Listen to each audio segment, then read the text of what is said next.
సరే ఇట్లా వీళ్ళని కలిపే దేవాలయాలు ఏం లేవా? వన్స్ వాళ్ళ జాతకాలు కలవకుండా పెళ్లి చేసుకున్నప్పుడు ఎంత హేమాహేమీలైనా వాళ్ళని కలపలేరు. ఓకే. మీరు పెద్ద ప్లంబింగ్ వర్క్ తెలుసున్న వాళ్ళు ఓ లీకేజ్ ఉంది, దాన్ని ఏం చేస్తారు? ఆ కపులింగ్ ఊడిపోయింది, కాలిపోయింది, మొత్తం బద్దలైపోయింది అనుకోండి, మీరు ఏం చేయగలుగుతారు? ఏం చేయలేరు. అవును, గొట్టం మార్చేసుకోండి అంటారు. అంతేగా. అలాగే ఇంకో పెళ్లి చేసేసుకోండి అంటారు. బా అలాగే చెప్తారు. కొంతలో కొంత ఏదైనా అవకాశం ఉంటుంది అంటే అది ఏదైనా వాళ్ళ వాళ్ళ జాతకాలను బట్టి ఉంటుంది తప్పితే 90% ఇవన్నీ కూడా పెళ్లికి మునుపు చూసుకోవాల్సినవే. ఓకే. పెళ్ళి అయిన తర్వాత ఛాన్సెస్ తగ్గిపోతాయి. ఓకే. ఇదివరకు 90 ఉన్నది ఇప్పుడు ఏమో 70, 20కి 30కి వచ్చేస్తాయి. రేరు. మేము ఇప్పుడు ఉదాహరణకి 10 జాతకాలు వచ్చేయండి వాళ్ళ పెళ్ళైన తర్వాత కొట్టుకునేవి, పరిహారాలు చెప్తే 3 సెట్ అవుతాయి, 7 అవ్వవు. 3 అయ్యేది వాళ్ళ అదృష్టం. మనం చేయగలిగింది చేస్తాం, మిగతా దైవాధీనం. గర్భరక్షాంబిక ఆలయాలు ఉన్నాయా గురుగారు? ఉన్నాయి. అవునా? అంటే గర్భరక్షాంబిక ఆలయం ఉన్నది, గర్భరక్షాంబిక స్తోత్రం ఉన్నది. ఉన్నాయి. అంటే డాక్టర్ దగ్గరికి వెళ్తే మీకు ఏ సమస్య లేదమ్మా అంటారు, చూస్తే పిల్లలు పుట్టరు. దానికి ఏంటి రీజను? దీనికి చాలా చిన్న చిన్న జాతక దోషాదులు ఉన్నాయి. ఇప్పుడు మీరు ఇవాళ కూర్చున్నారే, ఈ ఇల్లు కట్టిన ఆయన వాళ్ళ పిల్లకి 20 ఏళ్ళు అయి సంతానం లేదు. సంతానం లేకపోతే మేమేం చేసాము, సరే కనబడ్డ రాయి రప్ప అని మొక్కుతారు, వచ్చారు, ఇవి చిన్న దోషం ఉంది, అయితే ఈ గుళ్ళు ఏమీ వద్దు, పలానా క్షేత్రం ఒకటి ఉంది అక్కడికి తీసుకుపోయి మనం చేద్దామన్నాను. చాలా చేసామండి, ఇలాంటి చేసినా పర్లా మళ్ళీ చేద్దామన్నాం. 2025 మార్చి నెలలో చేసాం మేము. అక్టోబర్ 14కి 2 కవల పిల్లలు పుట్టారు, అబ్బాయిలు. బాబా. అది దానికి ఏమిటి కారణం? క్షేత్రము. ఓకే. ఆ క్షేత్రానికి ఒక్కొక్క శక్తి ఉంటుంది. ఇప్పుడు ఉదాహరణకి మొన్న నాతో ఏదో దేవాలయానికి వెళ్ళినప్పుడు మొన్న శ్రీశైల క్షేత్రం దగ్గర ఉండేటువంటి హాటకేశ్వరానికి వెళ్ళినప్పుడు ఒక ఆయన మాట అన్నాడు, ఈ హాటకేశ్వరం గుడి చుట్టూ ప్రదక్షిణం చేస్తేనండి, ఇక్కడ గర్భస్రావం కలిగేటువంటి వారు కనుక ప్రదక్షిణ చేస్తే అది అవ్వకుండా పిండం గట్టిపడి నిలబడేటువంటి పరిస్థితులు ఉంటాయండి. లేదా ఏదైనా అబార్షన్స్ అయిపోతూ ఉంటే ఇక్కడ ఉండేటువంటి మూలికా శక్తి ఎలా ఉంటుందంటే వాళ్ళకి సంతానం కలిగేలాగా ఉంటుందండి అని చెప్పి ఒక ఆయన మాట అన్నాడు. క్షేత్రం ఉంది, మేము వాళ్ళని తీసుకెళ్ళినటువంటి క్షేత్రం ఉంది. ఆ క్షేత్రంలో ఏంటంటే సుబ్రహ్మణ్యేశ్వర స్వామి ప్రత్యక్షంగా ఆయన నిదర్శనం. ఆ గుడి మేము 10-15 భయంకరమైనటువంటి కేసెస్ అలాంటివి, 2 సార్లు అబార్షన్లు అయిన వాళ్ళు, 3 సార్లు ఐవీఎఫ్లు ఫెయిల్ అయిపోయిన వాళ్ళు తీసుకెళ్ళాం. వారికి సక్సెస్ అయింది, పిల్లలు పుట్టారు. అదే దేవాలయంలో మళ్ళా వాళ్ళకి పేర్లు కూడా మేము పెట్టాం. కాబట్టి ఇదేంటంటే జాతక దోషం. మీకు ఏమంటే దాన్ని సున్నితంగా మనం పట్టుకోగలిగి చేయగలుగుతాం. పరిపూర్ణంగా దేవుడికి చేసేది చేస్తాం. నమ్మకం ప్రధానం, చేస్తే సక్సెస్ అవుతుంది. అలాగే గురుగారు, కొందరు కెరియర్లో ఎంత ట్రై చేసినా కూడా ముందుకు వెళ్ళలేరు, మళ్ళీ పడిపోతుంటారు, మళ్ళీ లేస్తుంటారు. మరి ప్రొఫెషన్లో స్థిరత్వం రావాలి అంటే ఏ దేవుణ్ణి వేడుకోవాలి? మంచిదే. ఇప్పుడు ప్రతిదానికి దేవుడి మీద పడకూడదు. మీరు గమనించండి, ఒక్కొక్కటి జాతకంలో వ్యాపారం సూట్ అవుతుంది, ఒక్కొక్కటి జాతకంలో ఉద్యోగమే సూట్ అవుతుంది.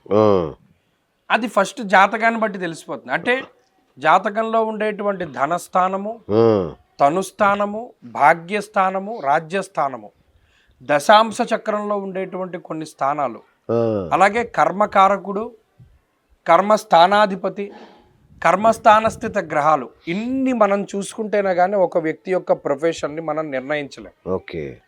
అవి చూసుకుని అవి ఏ రకంగా ఉన్నాయి అన్నది దృష్టిలో పెట్టుకుని, ఒరే బాబు పలానా నువ్వు ఉద్యోగం చేస్తున్నావు కదా, ఇందులో పెద్ద రేణింపు ఉండదు, నీకు ఇంత దశ జరుగుతోంది, అప్పటి వరకు ఇలాగే ఉంటుంది. పొద్దున్నే ఒక ఆయనకి చెప్పాను, అమ్మ 2033 వరకు నీ ప్రొఫెషన్ ఇలాగే ఉంటుంది, 33 దగ్గర నుండి ఒక 25 సంవత్సరాలు అద్భుతంగా సాగుతుంది.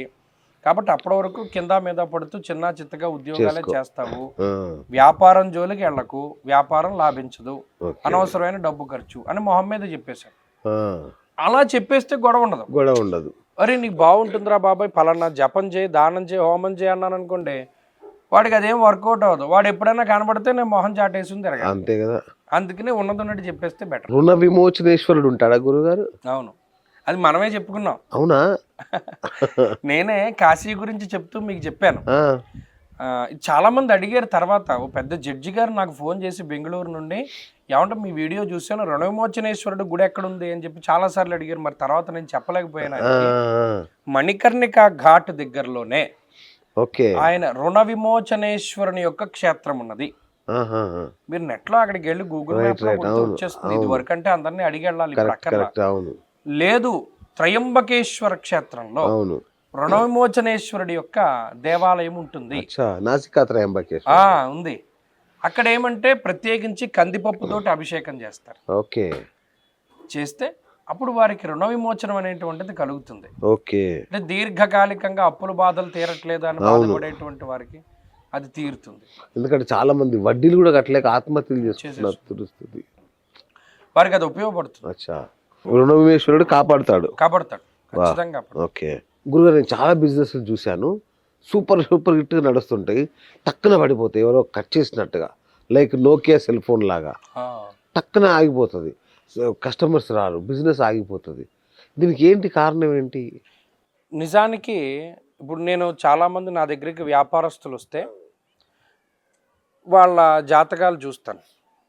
ఏమంటే మా ఇంట్లో ముగ్గురు ఉన్నారు కదా, మీ జాతకం బలహీనంగా ఉంది, మీ దాని మీద వద్దు, పార్ట్నర్షిప్లో వెళ్ళండి, లేదు భార్య గారి జాతకం మీద వెళ్ళండి. ఎందుకంటే ఆమె దాంట్లో లాంగ్ టర్మ్ యోగించేటువంటి దశలు నడుస్తాయి, వ్యాపారానికి అనుకూలమైన దశలు నడుస్తాయి. అందుకని ఆమె జాతకం ప్రకారం వెళ్ళండి అని చెప్తూ ఉంటాను. ప్యూర్లీ జాతకం రిలేటెడ్. మన జాతకంలో మంచి టైం నడిచింది, మట్టి పట్టుకొచ్చి ఇలా పెడితే కొనేసుకుంటారు. మంచి టైం నడవలేదు, మనం బంగారం పట్టుకొచ్చి అక్కడ పెట్టినా ఎవడో కొనుక్కోడు. దీనికి కూడా జాతకమే, ఆ దశలు ఇంపార్టెంట్. ఏలినాటి శనులు జరిగినప్పుడు, గ్రహాలు మారుతూ ఉన్నప్పుడు, దశలు మారుతూ ఉన్నప్పుడు, దశాక్షిద్రాలు నడుస్తూ ఉన్నప్పుడు చాలా జాగ్రత్తగా. దశాక్షిద్రంలో కొంతమంది వ్యాపారాలు పెడతారు, అది ఎక్కువ కాలం రేణింపు ఉండదు, సంవత్సరం 2 ఏళ్ళ వరకు ఉండి అవి క్లోజ్ అయిపోతాయి. దశాక్షిద్రం అంటే ప్యూర్లీ ఒక మలుపు. ఓకే, పెద్ద టర్నింగ్ ఉందనుకోండి, అది పెద్ద కారైనా చిన్న కారైనా సైకిల్ అయినా ఏమవ్వాలి, స్లో అవ్వాలి, స్లో అయ్యి మలుపు తిప్పాలి. కాకుండా నాది పెద్ద కారు, ₹1,00,00,000 కారు, ఫాస్ట్గా తిప్పుతానంటే ఇలాంటిదే జాతకం. దశాక్షిద్రం అన్నది తెలుసుకోవాలి. వైద్యనాథ క్షేత్రాలు ఉంటాయి గురుగారు? ఉంటాయి. అంటే వైద్యానికి, ఏ వైద్యానికి లొంగని వ్యాధులు కూడా అక్కడికి వెళ్తే తగ్గే అలాంటి క్షేత్రాలు ఉంటాయా? చాలా గొప్ప ప్రశ్న అడిగారు. పరల్యాం వైద్యనాథంచ. ఓకే, 12 జ్యోతిర్లింగాల్లోనే వైద్యనాథేశ్వరుడు, వైద్యనాథుడు అనే జ్యోతిర్లింగం ఉన్నది. ఓకే. ప్రథమో దైవ్యోభిషకు అహీగుశ్చ సర్వా ఆంజంభయన్ సర్వా ఆశ్చయాతు ధాన్య. శివుడి నమ్మకంలో వస్తుంది. ప్రథమో దైవ్యోభిషకు, భిషక్ అంటే వైద్యుడు. ఓకే. భిషజే భవరోగిణాం. ఈ భిషక్ అనేటువంటి పదం రుద్రంలోనూ శివ సంబంధమైనటువంటి వాటిలోనూ ఎక్కువగా కనబడుతూ ఉంటుంది. ఓకే. ఆయనే వైద్యనాథుడు. ఆయన నయం చేయనటువంటి రోగం అంటూ లేదు. యథార్థంగా ఒక క్షేత్రం ఉన్నది పశ్చిమ గోదావరి జిల్లాలో, శివ పంచాయతన క్షేత్రం ఒకటి ఉన్నది. ఆదిత్యం అంబికా విష్ణుం గణనాథం మహేశ్వరం. ఇందులో మహేశ్వరుడు మధ్యలో ఉండి, విష్ణుం సూర్యుడు అంటే విష్ణుమూర్తి, సూర్యుడు, విఘ్నేశ్వరుడు, అంబిక మధ్యలో శివుడు ఉంటే దాన్ని శివ పంచాయతనం అంటారు. ఆ శివ పంచాయతనం కూడా ఈ పశ్చిమ గోదావరి జిల్లాలో ఉండేటువంటి దేవాలయం సద్యోజాత ముఖం. సద్యోజాత ముఖము అంటే పరమేశ్వరుని యొక్క పశ్చిమాభిముఖం అన్నమాట. అంటే వెస్ట్ ఫేసింగ్ లో ఉంటాడు, దాన్ని సద్యోజాత ముఖం అంటారు. ఏ ముఖముని చూసినంత మాత్రం చేత అపమృత్యు దోషాలు సైతం తొలగించగలిగి ఉంటాడో ఆ ముఖం సద్యోజాత ముఖం. శివ పంచాయతనం కూడా కలిగి ఉండడం విశేషమైనటువంటి పట్టుని సూచిస్తూ ఉన్నది. అలాగే ఆ క్షేత్రానికి ఉత్తరంగా ఒక నది ఉత్తరవాహినిగా ప్రవహిస్తోంది. కాశీతో సమానమైనటువంటి క్షేత్రం అది. ఓకే. ఉమా వాసుకి రవి సోమేశ్వర స్వామి వారని చెప్పి జుత్తిగాలో ఉండేటువంటి పరమశివుడు అతి గొప్ప ఉత్కృష్టమైనటువంటి శివాలయాల్లో ఒకటి, చాలా గొప్ప శివాలయాల్లో ఒకటి. ఓకే. మీరు నమ్మరు, నేను వెళ్ళి అభిషేకం చేసుకునేటప్పుడు ఆ లింగం మీద పాముకి సంబంధించినటువంటి పడగలు స్పష్టంగా కనబడ్డాయి. వాసుకి తన యొక్క 5 పడగలతోటి శివుడికి ఆ పైన ఎలా ఉండేటువంటిది నేను చూశాను. మధ్యలో లింగం దగ్గర ఎర్రగా ఒక మచ్చ ఉంటుంది, అది సూర్యుడికి సంబంధించింది. అలాగే లింగం తెల్లగా ఉంటుంది, చంద్ర సంబంధమైనటువంటిది. ఉమా వాసుకి రవి సోమేశ్వర స్వామి క్షేత్రం, శివ పంచాయతన క్షేత్రం, సద్యోజాత ముఖం, ఉత్తరవాహినిగా ఉన్నటువంటి క్షేత్రం. అటువంటి క్షేత్ర దర్శనం గొప్ప అపమృత్యు దోషాలను తొలగించడం కాక కోర్టు కేసులు. మీరు నమ్మరు, మాస శివరాత్రి నాడు వెళ్ళి ఎవరైనా అక్కడ అభిషేకం చేసుకుంటే అది ఎంతటి కోర్టు కేసు అయినా సరే పరిహారం అవుతుంది. చాలా మంది అయిన వాళ్ళు ఉన్నారు, చాలా మంది అయిన వాళ్ళు ఉన్నారు. అపమృత్యు దోషాలు తొలగిపోవడం. ఓ పని స్ట్రక్ అయిపోతుందండి, మాకు అవ్వట్లేదు, పలానా చోట నుండి డబ్బు రావాల్సింది ఉంది, పలానా పని అవ్వవలసింది ఉంది, గవర్నమెంట్ నుండి మాకు రావాల్సింది ఉంది, వాడి దగ్గర నుండి ఇది రావాలి, ఇవన్నీ ఆగిపోయే, స్తంభించిపోయే, ఇవన్నీ ఎలా మాకు ఇది దూరం అవుతాయంటే జుత్తిక క్షేత్రానికి వెళ్ళమన్నాడు.